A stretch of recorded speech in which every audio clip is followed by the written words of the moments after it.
Также там оставили свои данные, также с нами до сих пор никто не связался. Дело в том, что прошло уже 5 дней с момента обнаружения тел, и до сих пор следователь до сих пор не признал маму Айзады потерпевшей и до сих пор не допросил их об обстоятельствах происшедшего.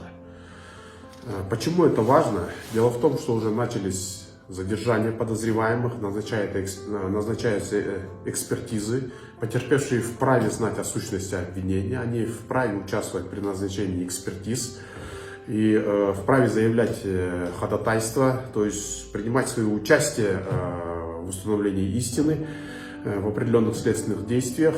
Вот чем пока занимается милиция, вот, насколько мы знаем, что милиция, причем не по месту совершения преступления, а по месту жительства мамы Айзады Канатбековой, она уже после обнаружения тел ходит по соседям и спрашивает, а не такая ли она сякая девушка. Кроме того, они приглашают на разговор родственников и предлагают им различные компромиссы, чтобы они помалкивали вот о халатных действиях милиции. Вот чем пока занимается милиция. А чем они занимаются по делу, мы не знаем, потому что они этим занимаются как-то кулуарно, да, и информируют потерпевшую сторону. Мы понимаем, что